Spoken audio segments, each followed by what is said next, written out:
नमस्कार दोस्तों, राधे राधे। आप सभी को निर्जला एकादशी की ढेर सारी शुभकामनाएं। इस बार एकादशी 7 जून 2025 को है। एकादशी के दिन भगवान विष्णु की पूजा की जाती है। आइए सुनते हैं निर्जला एकादशी की पौराणिक कथा।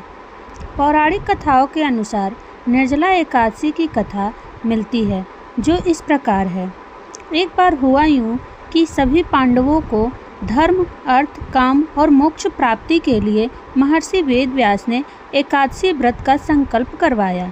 अब माता कुंती और द्रौपदी सहित सभी एकादशी का व्रत करने लगे, लेकिन भीम खाना खाने के मामले में काफ़ी प्रसिद्ध थे और उन्हें बहुत भूख लगा करती थी और उन्हें भूख बर्दाश्त नहीं होती थी।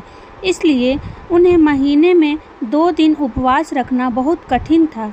जब पूरा परिवार व्रत रखने का दबाव डालने लगा तो वे इसका युक्ति ढूंढने लगे ताकि उन्हें भूखा ना रहना पड़े और इसका पुण्य भी उन्हें मिल जाए। अब उन पर आई इस विपत्ति का समाधान भी महर्षि वेदव्यास से ही जाना। भीमसेन बोले, परम बुद्धिमान पितामह, मेरी एक उत्तम बात को सुनिए। माता कुंती, युधिष्ठिर, अर्जुन, नकुल, सहदेव, द्रौपदी एकादशी को कभी भोजन नहीं करते और मुझसे भी ऐसा ही करने को कहते हैं कि भीमसेन तुम भी एकादशी को ना खाया करो। लेकिन मैं उन लोगों से यही कहता हूँ कि मुझसे भूख नहीं सही जाएगी।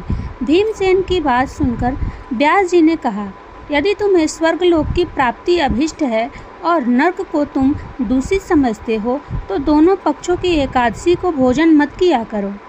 भीमसेन बोले, महाबुद्धिमान पितामह, मैं आपके सामने सच्ची बात बताता हूँ।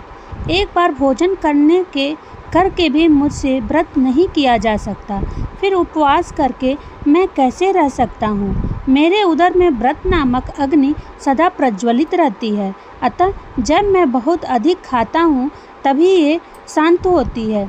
इसलिए महामुने, मैं वर्ष भर में सिर्फ एक बार ही व्रत कर सकता हूँ, जिससे स्वर्ग की प्राप्ति भी हो जाए, जिसे करने से मैं कल्याण का भागी हो जाऊँ।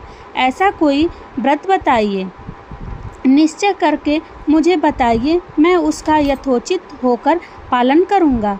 व्यास जी बोले, भीम, ज्येष्ठ मास में सूर्य वृष राशि पर हो या मिथुन राशि पर शुक्ल पक्ष में जो एकादशी हो, उसका यत्न पूर्वक निर्जल व्रत करो।